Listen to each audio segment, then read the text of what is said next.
¿Cómo están? Muy buenas tardes. Espero que se encuentren muy bien. Espero hayan tenido una mañana y tarde agradable. Espero que el resto de la semana lo sea también. Nosotros el día de hoy para este ciclo semestral San Marcos tenemos como objetivo desarrollar un repaso. Este repaso va a presentar una serie de mapas conceptuales muy útiles, pero lo que más me interesa es resolver con ustedes algunos textos filosóficos que he traído, que seguramente ustedes ya han revisado, ¿verdad? Textos filosóficos sobre el pensamiento de Kant, textos filosóficos sobre el pensamiento de Nietzsche. Me interesa mucho resolver estos textos con ustedes. Así que empezamos brevemente el repaso. Primero, trabajaremos sobre la filosofía moderna. Todos aquí estamos de acuerdo en que la filosofía moderna tiene como objeto de estudio el gran problema del conocimiento. Si bien es cierto, ha tenido otras áreas del conocimiento, como la ética y la política, la nociología se volvió dominante, ¿cierto? Entonces, hay que diferenciar rápidamente entre el racionalismo y el empirismo. Recuerda que para el racionalismo tenemos al ignatismo, tenemos el desarrollo de ideas innatas. En cambio, para el empirismo tenemos, según John Locke, una mente que al nacer está vacía, ¿verdad?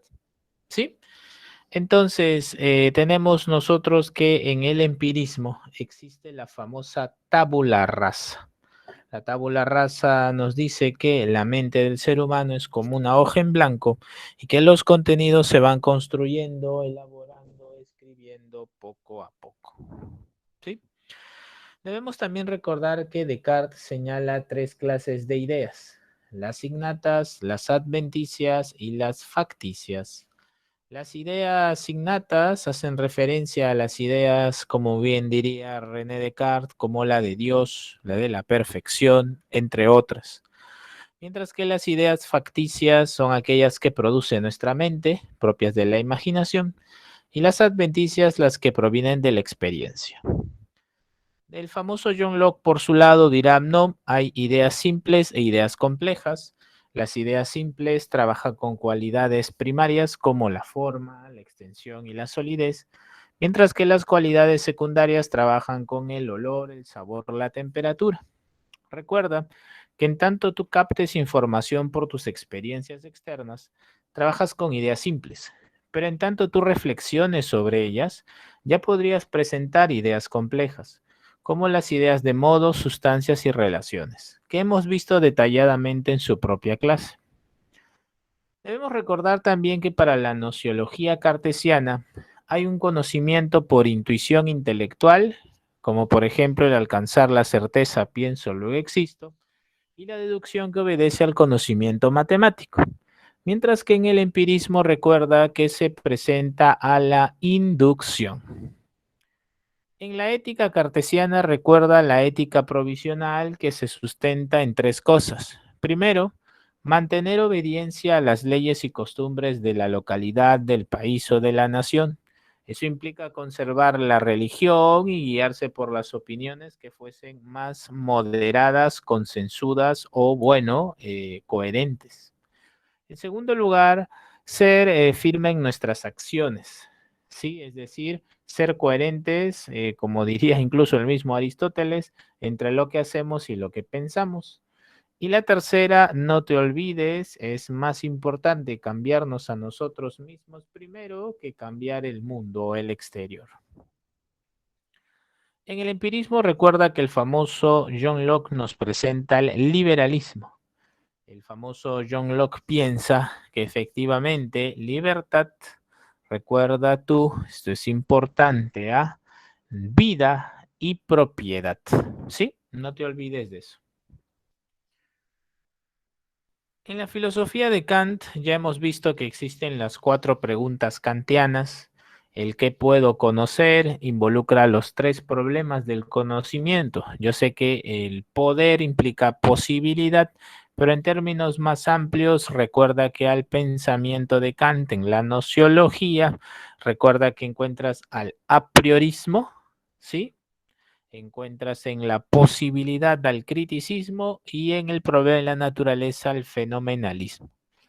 A priorismo porque para el famoso Kant nosotros tenemos facultades intelectuales como el espacio y el tiempo, los que permiten, vamos a llamarle así, generar las condiciones necesarias para conocer, ¿sí? Luego, en la postura sobre la posibilidad del conocimiento, para Kant el criticismo nos dice que el conocimiento es parcial. Y en el fenomenalismo se presenta pues nuevamente esta concepción kantiana donde no se conoce la cosa en sí, sino solo al fenómeno. ¿En qué puedo hacer? Kant nos dice hay dos imperativos, el imperativo hipotético y el categórico. El hipotético trabaja con una motivación extrínseca, evita el castigo, desea una recompensa. En cambio, en el imperativo categórico, tú tienes a la buena voluntad y tienes a la dignidad, de tal manera que la motivación es intrínseca. En la tercera pregunta kantiana tienes al ¿qué me cabe esperar? Y lo que hace el que me cabe esperar es manifestarnos la imposibilidad de la metafísica. ¿Por qué? Porque las concepciones metafísicas exceden los límites de la experiencia. Y recuerda que para Kant la razón tiene sus límites en la misma experiencia. ¿Listo? ¿Qué es el ser humano? Kant emplea la dignidad para definirlo, un fin en sí mismo y nunca un medio. ¿Sí? Hemos tenido su propia clase también. En la filosofía contemporánea del siglo XIX tenemos a Hegel al lado izquierdo y a Marx al lado derecho. En la ontología de Hegel no te olvides que está la dialéctica, tesis, antítesis y síntesis. Para él existe una evolución interna de conceptos donde la contradicción y el error es un momento para alcanzar la verdad. En cambio, esta dialéctica para Marx debe ser materialista. Él ha encontrado que es en la naturaleza, es en el mundo, en la realidad sensible, donde podemos encontrar contradicciones. Cuando, por ejemplo, ocurre el proceso de hominización o en el mismo proceso madurativo del ser humano, tenemos una serie de cambios que han pasado de ser cuantitativos a cambios cualitativos. Por favor. Cuidado con su micro. Micro apagado, por favor. Cuidado con el micro. Materialismo dialéctico, entonces lo tenemos a Marx, ¿sí? Cuando hablamos de la historia en Hegel, recuerda tú que para el famoso Hegel hay una evolución de ideas, ¿sí? Cuando el ser humano reflexiona sobre el alma, cuando el ser humano reflexiona sobre la conciencia y el espíritu, se habla del espíritu subjetivo. ¿Por qué? Porque es una concepción de las ideas donde éstas se conciben en nosotros y se quedan en nosotros. Posteriormente, estas ideas se hacen colectivas en la medida que pueden implicar, por ejemplo, obediencia, como con la moral, el derecho y el Estado. Mientras que el espíritu absoluto nos brinda un conocimiento radical, totalizador, racional y pleno. Para algunos la religión revelada, para otros el arte, y claro está por excelencia, dice Hegel, la filosofía. En el materialismo histórico de Marx hay, recuerda, un estudio sobre los modos de producción, primitivo, asiático, esclavista, feudal y capitalista. El primero, recuerden, es comunismo primitivo y los demás ya son modos de producción como tal. Recuerden que el objeto de estudio de Marx se centró en el siglo XIX, sobre todo en la lucha de clases del obrero con el llamado también proletario, con el burgués. ¿Sí? Recuerden, ya saben, la plusvalía, plusvalor, el trabajo le otorga valor a la mercancía. Recuerden que es ese trabajo no remunerado, ¿sí? Enajenado y luego transformado en capital. Continuamos. El positivismo y la filosofía de Nietzsche. En el positivismo, recuerda, tenemos una historia que apunta al progreso, donde hay ley de los tres estados. Recuerda, tenemos en lo teológico vamos a llamarle así, a la concepción del ser humano donde se explica la realidad a partir de las creencias, ya sean míticas, ya sean religiosas, ya sean místicas.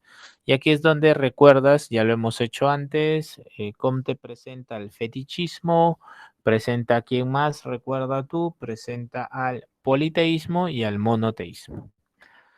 En lo metafísico hace referencia a la filosofía y a las grandes teorías como la aristotélica, que pretende explicarlo todo, es totalizadora.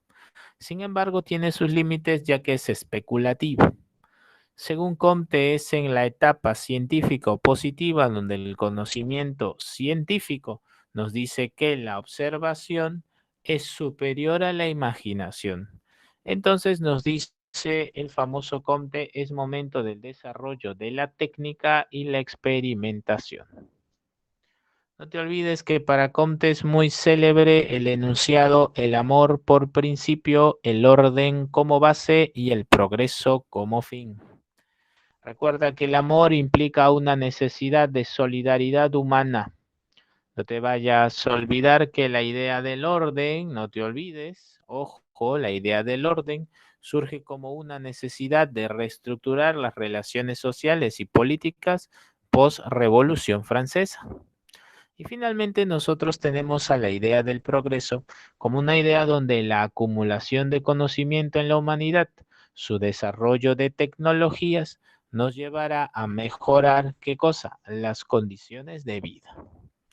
Para Nietzsche, no te olvides tres conceptos importantes: vitalismo, voluntarismo y, recuerda, irracionalismo. En el vitalismo, critica la muerte de Sócrates, ¿sí? Para el famoso Nietzsche, no te vayas a olvidar, por favor, no hay progreso, existe un eterno retorno. No te olvides, no hay progreso, hay un eterno retorno. Te vayas a olvidar. También sabes muy bien que este eterno retorno provocó la existencia de dos morales, la moral de amo y la moral de esclavo. Recuerda, la de esclavo la promueve la iglesia.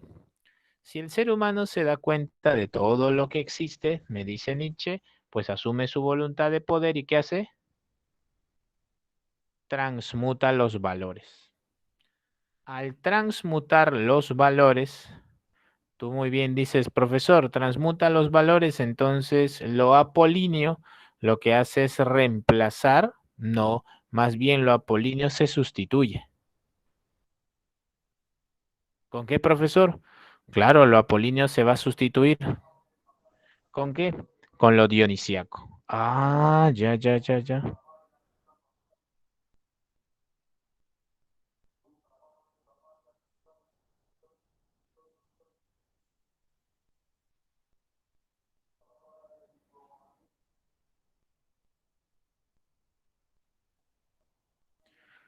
Por favor, me dan un minuto, discúlpenme, me dan un minuto, me perdonan, por favor.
A ver, ¿me escuchan, por favor?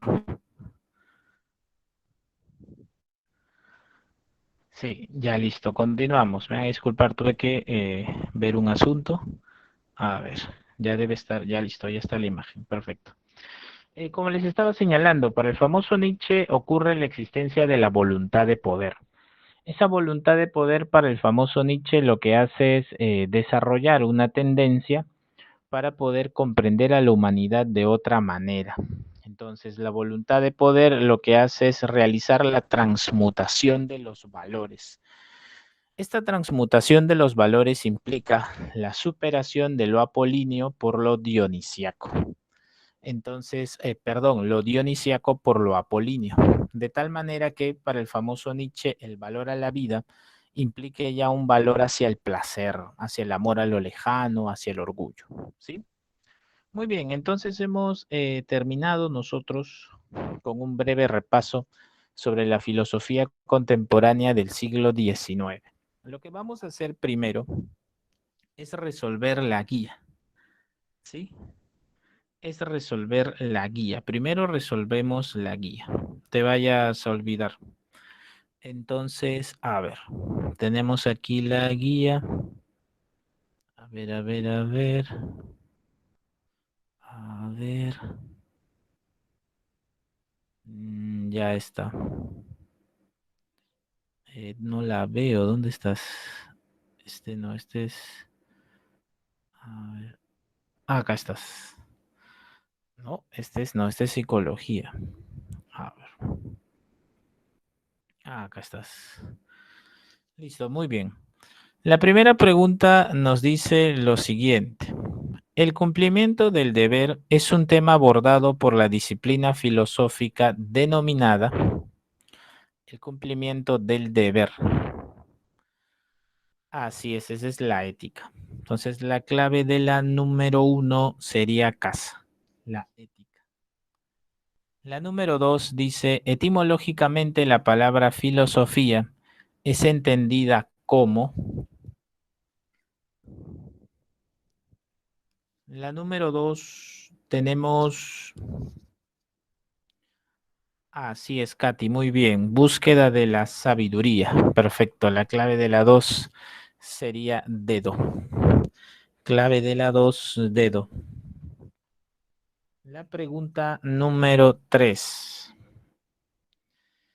Diferenciándose de la ciencia, la filosofía aborda la realidad de forma integral. Esto es por ser, por supuesto, totalizadora. 3. Beso. Muy bien, Carmen, muy bien, Hans, muy bien, Antonella, muy bien, Xiomara. Pregunta número 4. Si afirmamos que la filosofía es la ciencia de los primeros principios de las demás ciencias, estaremos de acuerdo con.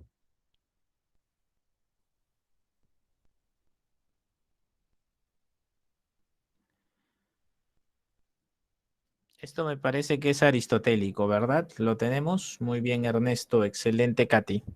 Clave de la 4, beso. Pregunta número 5. El filósofo del siglo XX que pone énfasis en el estudio del lenguaje es. Bueno, esto aún no lo hemos hecho, pero más adelante lo haremos. La próxima clase le corresponde a Wittgenstein. Muy bien. Clave de las 5 sería dedo. Pregunta número 6. Una de las alternativas que refleja la característica trascendental de la filosofía es. Una de las alternativas que refleja a la característica trascendental. Bueno, esta básicamente es una pregunta sobre cómo la filosofía apela a los contenidos que puedan ir más allá de la experiencia sensible. ¿Como cuál es, profesor? Como el mundo de las ideas de Platón. Entonces, ¿cuál sería trascendental de las 4?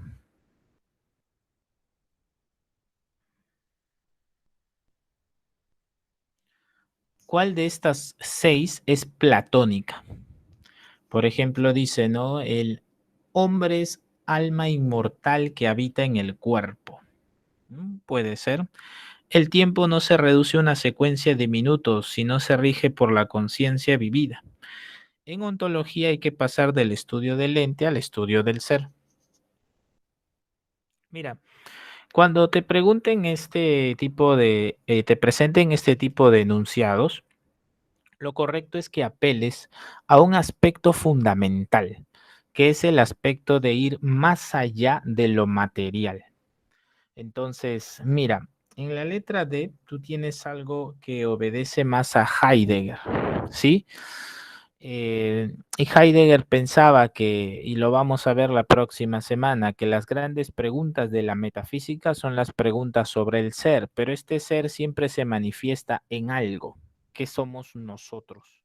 Entonces, por ejemplo, C y en la D tienes al pensamiento de Heidegger, ¿ya?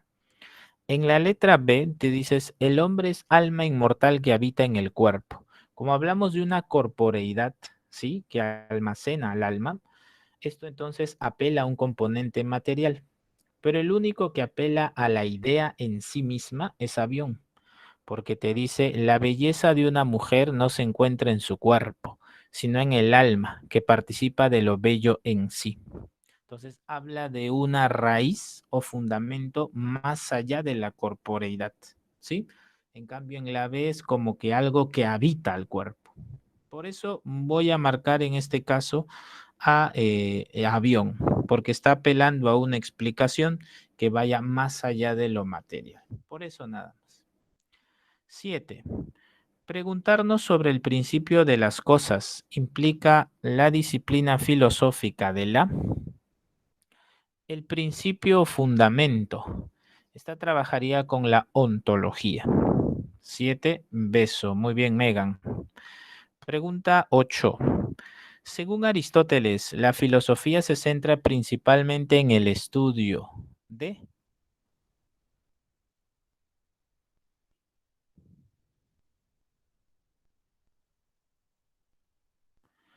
Por supuesto. Así es, de los primeros principios y las primeras causas. Muy bien, Antonella, muy bien, Hans. 8 dedo. Pregunta 9. Cuando Descartes busca encontrar bases seguras para fundamentar las ciencias, está cumpliendo con la característica de la filosofía en ser,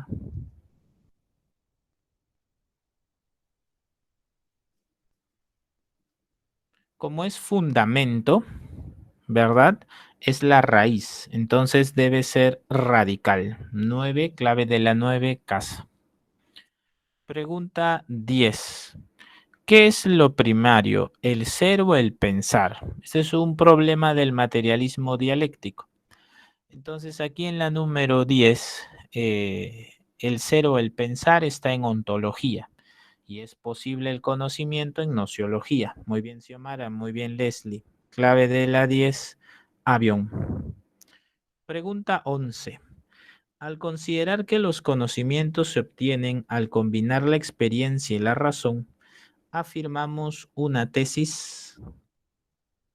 La clave de la 11 sería pues, así es, una tesis, por supuesto, nociológica. 11 casa. 12. Marque la alternativa que indique características no comunes a la filosofía y a la ciencia. Las no comunes a la filosofía y a la ciencia, no comunes, o sea que no tengan parecido. Bueno, básicamente dos cositas, ¿no? Primero, tú debes saber que tanto la filosofía como la ciencia son metódicas y problemáticas, ¿sí? Entonces, avión no puede ser la clave. Beso dice radical y selectiva. Y ahí está el detalle. Aquí tienes que tú trabajar lo siguiente. Aquí tienes que la filosofía es radical y la ciencia es selectiva. O sea, te están preguntando qué una tiene y la otra tiene, que las hace distintas. Por eso la clave aquí será beso. ¿Ya? 13. Haciendo referencia a que radical es la filosofía y selectiva es la ciencia, por si acaso, para que salga, si no, no vas a encontrar clave. 13. La disciplina filosófica que trata los temas de justicia, del bien, de la dignidad y la libertad es la Muy bien, Daniel, muy bien, Hans. Esta es la ética. La 14. De acuerdo a Hegel, la filosofía es un conocimiento absoluto. 14 dedo. Muy bien, Hans, excelente. 14 dedo. Pregunta 15. Señale las afirmaciones correctas con respecto a la cuestión de la filosofía. Los argumentos filosóficos son sólidos porque son de tipo experimental. No, eso es falso. Son sólidos porque implican un razonamiento y una coherencia en las leyes de la lógica. 2. Las preguntas de filosofía son abiertas. Nadie puede afirmar haberlas respondido definitivamente. Eso es correcto. Una vez respondidas las preguntas, se acabaría la filosofía. 3. ¿Qué es la filosofía? Es en sí mismo un problema filosófico. Eso es verdadero. Así que la clave debe ser 2 y 3. Muy bien, Leslie. Muy bien, Daniel. La clave sería dedo. 15 dedo. 16. Una de las siguientes interrogantes plantea un problema filosófico. A ver, ¿qué ha dicho Kant sobre la libertad? Claro, ese es un problema filosófico. ¿Qué significa etimológicamente la palabra filosofía? ¿Qué podemos conocer con certeza? ¿Es posible reconstruir el pasado histórico remoto? Miren, en realidad el problema filosófico por excelencia aquí sería casa. Tienen razón. 16 casa. Si tenemos que elegir uno, nos quedamos con casa. 17. La filosofía es el saber absoluto de la realidad. Ahí está. Es el espíritu absoluto. Es compatible con la filosofía de Kant, de Hegel, la cual es totalizadora. Muy bien, Hans. Muy bien, Katy. 18. Actitud pragmática. La actitud pragmática es una actitud que involucra la utilidad. ¿Sí? Entonces, en cuestiones utilitarias, pues tenemos que marcar una de ellas. ¿Cuál desarrolla muy bien a la utilidad? La clave aquí, pues creo que todos estamos de acuerdo, ¿sí? En que la clave sería, por supuesto.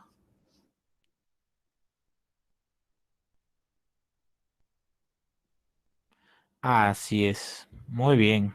Casa. 19. Jimena, al encontrarse con una paradoja, reflexiona y se pregunta cuáles serán los límites del saber humano. Su pregunta es estudiada dentro de la...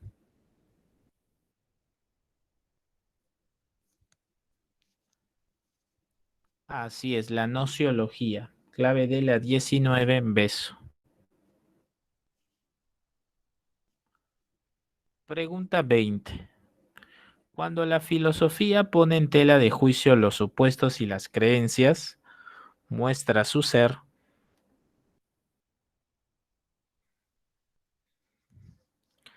Clave de la 20, avión. Muy bien, crítico. Examine exhaustivamente. Perfecto. Muy bien. Entonces nosotros aquí tenemos a una serie de preguntas que básicamente son sobre nociones básicas de filosofía. Ahora sí, con ya el tiempo que nos merecemos, vamos a ir a las preguntas que teníamos como objetivo resolver. ¿Sí? Tenemos primero una pregunta, profesor, ¿por qué Nietzsche, dice Ernesto, pensaba que hay que estar ebrio para hacer arte? La verdad, mira que no he leído eso. Te puedo decir que no he leído eso. Nietzsche pensaba que hay que estar ebrio para hacer arte. La verdad que no lo he leído. He leído algunas obras de Nietzsche, pero no he encontrado eso que acabas de mencionar. ¿Lo has leído del mismo Nietzsche o lo has leído por ahí? ¿O lo has escuchado por ahí?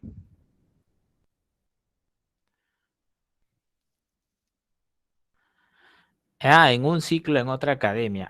Ya, bueno. No, la verdad que no he leído algunas obras de Nietzsche, pero no he encontrado eso. Que Nietzsche diga eso, que hay que estar ebrio para hacer arte. la verdad. Ya, supongamos que Nietzsche lo dijo, tendríamos que incorporar algunas cosas. Supongo que, siguiendo el supuesto de Nietzsche, donde lo apolíneo desarrolla perdón, lo dionisíaco desarrolla la voluntad de poder y esta voluntad de poder ejercita lo instintivo, podrías pensar que lo placentero está vinculado a lo creativo. Si lo creativo es placentero, pues bien, algún instrumento que te lleva a la creatividad sería pues la bebida, ¿no? Podría ser eso, puedes inferir eso. La verdad que no lo he leído, te soy sincero, he leído varias obras de Nietzsche, pero no he leído eso que has señalado. Si quieres alguna interpretación, podría ser esa, ¿no? Si, digamos, supongamos que Nietzsche dijo eso, bueno, podría ser que lo instintivo desde el placer y la bebida estimularía eh, la creatividad.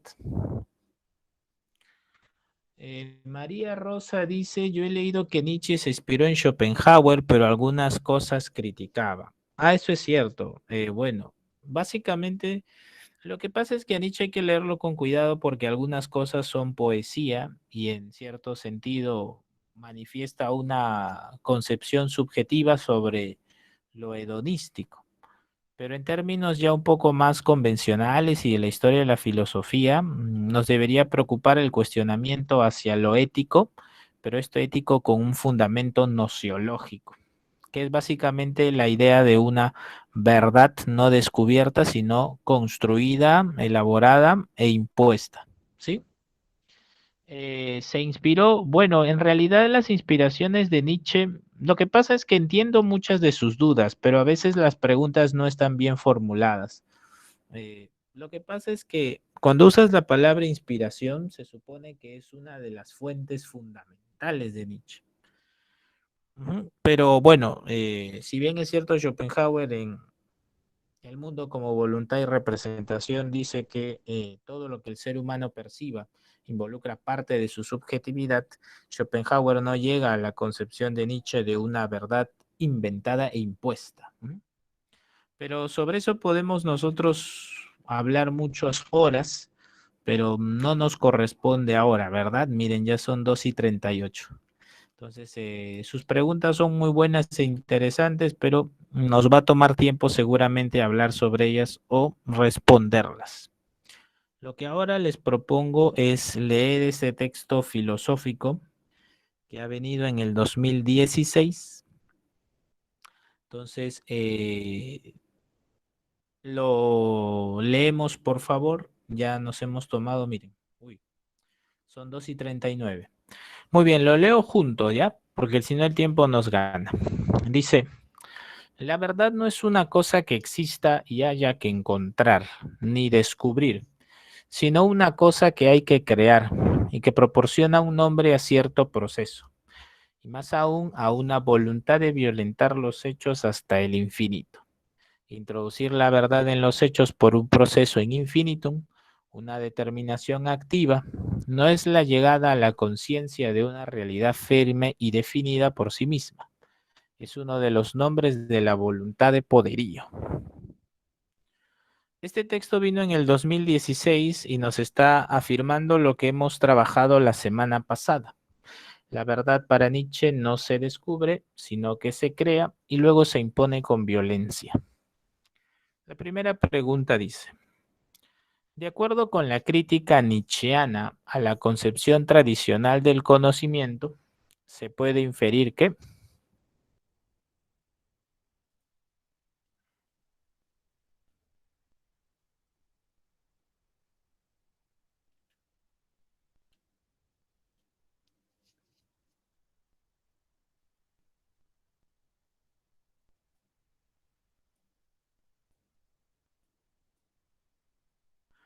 ¿cuál podría ser la clave de esta pregunta?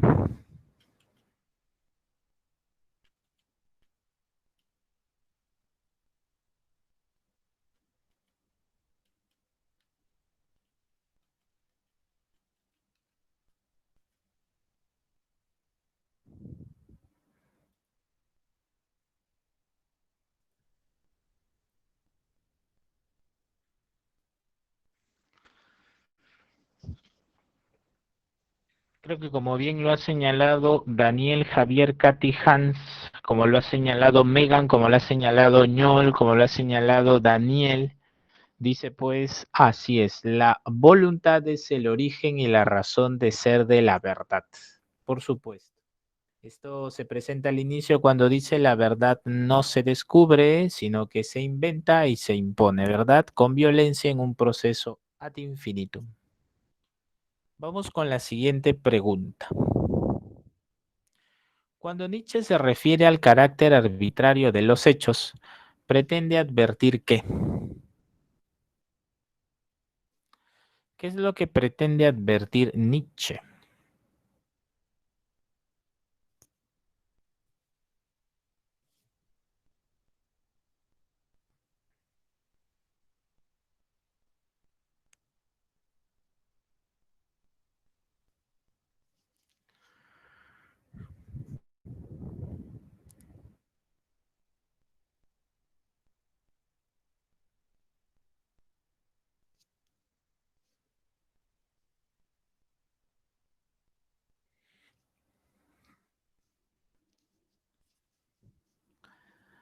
Así es.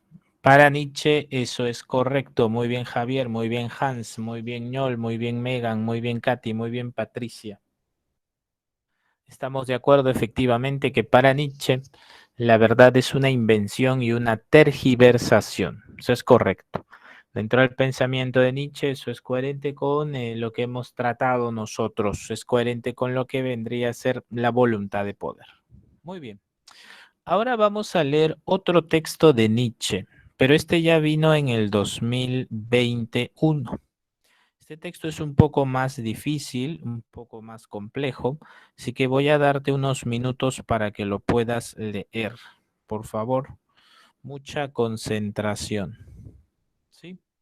Muy bien, son 1:43, 1:45.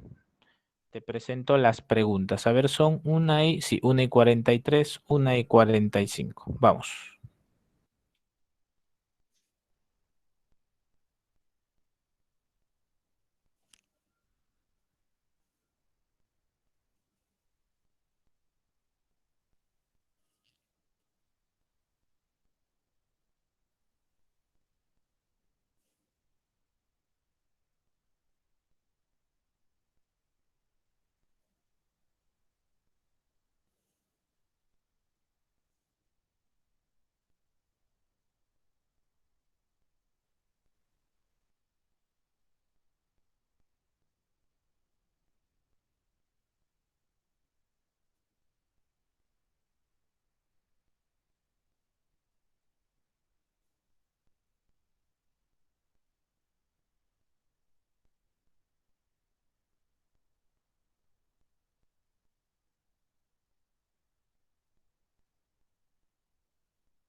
Tiempo concluido.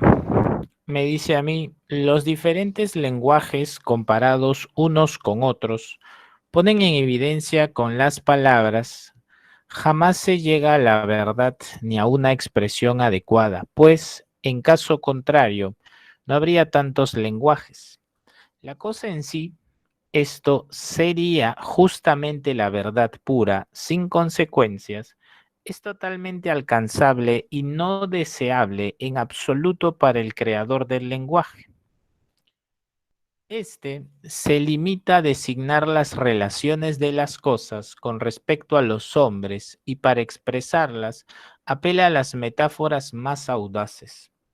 Creemos saber algo de las cosas mismas cuando hablamos de árboles, colores, nieve y flores, y no poseemos, sin embargo, más que metáforas de las cosas que no corresponden en absoluto a las esencias primitivas.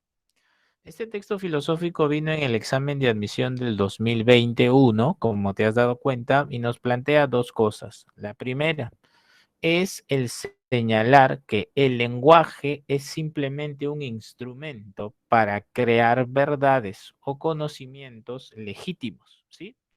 Y lo segundo es que estos conocimientos legítimos muchas veces, y acá está la gran contradicción, no se corresponden con las cosas. Profesor, quiere decir que cuando alguien inventa o construye una verdad, esta verdad es verdadera, entre comillas, sí, porque al ser inventada y construida se ha legitimado y a veces no guarda correspondencia con lo que está ocurriendo, sucediendo. Podríamos pensar esto con la famosa filosofía de Sócrates. Para el famoso Nietzsche, la herencia de la ética intelectual socrática solo ocasionó un detrimento en la existencia humana, porque no se correspondían sus necesidades con las especulaciones filosóficas. ¿Sí? Entonces, la primera pregunta te voy a dar un minuto nada más para responderla porque tenemos otro texto. Son 2:48, 2:49. Leo tu clave. Vamos.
Muy bien, de acuerdo con el pasaje citado, es posible inferir que, de acuerdo al pensamiento de Nietzsche, creo que todos estamos de acuerdo en que la clave, muy bien Megan, muy bien Katy, muy bien Javier, muy bien Rodrigo, muy bien Daniel, muy bien Hans, la clave sería pues escasa, ¿verdad? La verdad solo tiene un carácter metafórico y arbitrario. Así es, se corresponde también con los textos que hemos trabajado antes. Eso es correcto. Muy bien, sencillísimo. Vamos con la siguiente pregunta. Según la lectura, una de las conclusiones del enfoque nietzscheano del lenguaje sostiene que, vamos a brindar también un minuto nada más, son 1:51, 1:52, leo tu clave.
Listo.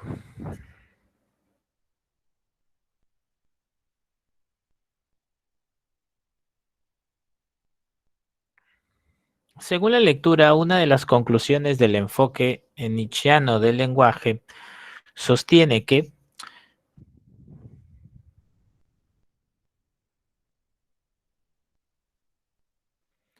noto que la mayoría nos presenta dedo, nos dice la mediación lingüística impide el conocimiento de las cosas mismas. Eso es correcto, así es.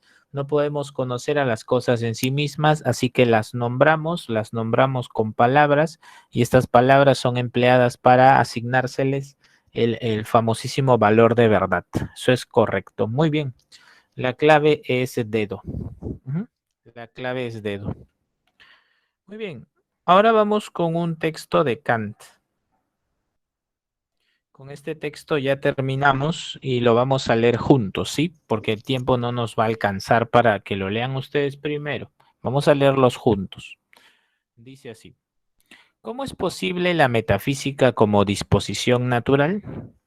Es decir, ¿cómo surgen de la naturaleza de la razón humana universal las preguntas que la razón pura se plantea a sí misma y a las que su propia necesidad impulsa a responder lo mejor que puede?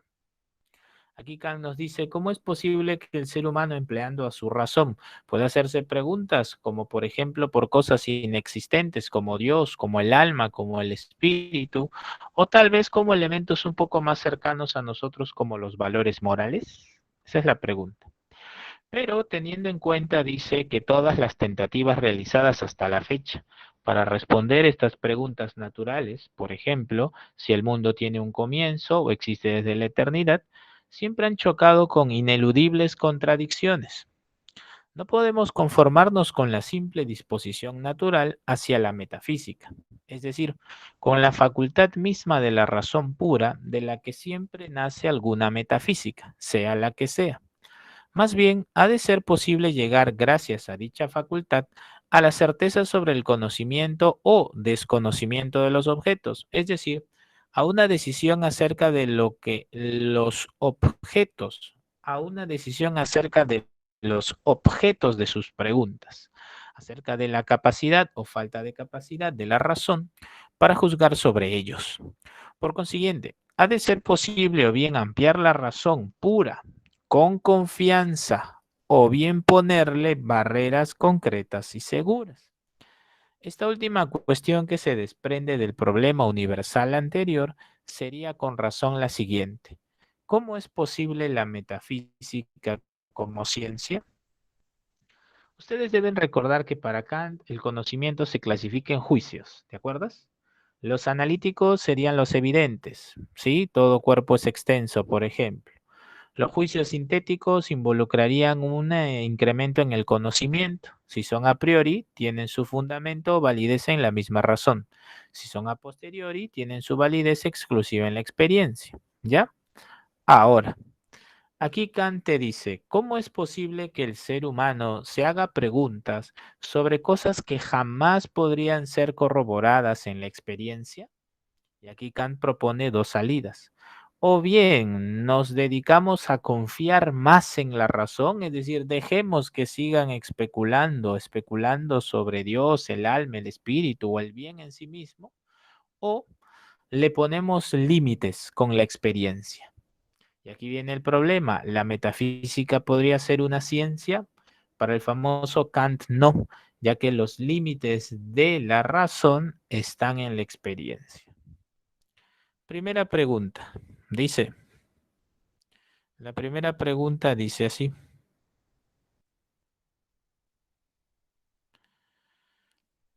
Responder de manera, según el autor,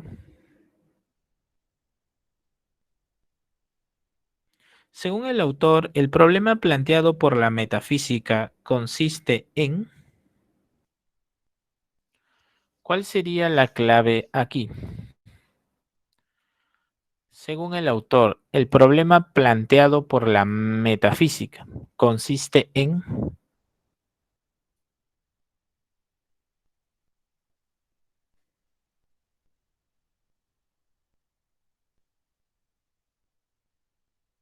su compañero Javier rápidamente nos dice que es beso. A ver, dice investigar cómo surge la pregunta que la razón pura se plantea a sí mismo. Tenemos ya una alternativa. A ver, ¿alguien más? Megan dice, avión, responder de manera categórica todas las preguntas sobre el origen del mundo. Su compañero Hans nos dice, dejar de considerarla solo como una disposición para verla de un modo científico. Muy bien, como ya nos gana el tiempo, aquí la clave será enano. ¿Por qué? Bueno, en primer lugar, el mismo texto es muy directo y nos dice lo siguiente al final. Esta última cuestión que se desprende del problema universal anterior sería con razón la siguiente. ¿Cómo es posible la metafísica como ciencia? Y recuerda que más adelante nos dice así, es decir, con la facultad misma de la razón pura, de la que siempre nace alguna metafísica.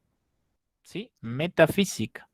Ah, ya, profesor, entonces Kant nos está diciendo la única manera de frenar este avance metafísico es tratando de abordar la metafísica desde la ciencia y nos vamos a dar cuenta que la metafísica es imposible, ya que todo límite, así es, de la razón está en la misma experiencia. Por eso la clave es enano.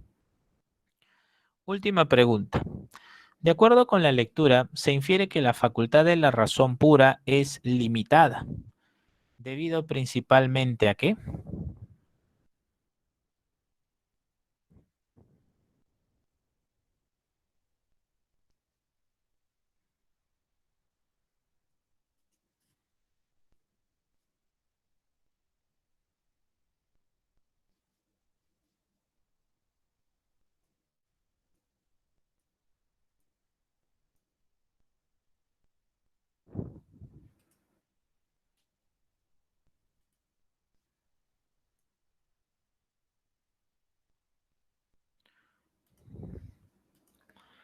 Nos despedimos con esta. De acuerdo con la lectura, se infiere que la facultad de la razón pura es limitada, debido a que Kant se ha dado cuenta que luego de razonar sobre la existencia de determinados supuestos filosóficos, nuevamente Dios, el alma, el espíritu, nos damos cuenta que la razón en sí misma puede presentar contradicciones. Y eso nos lo dice el texto.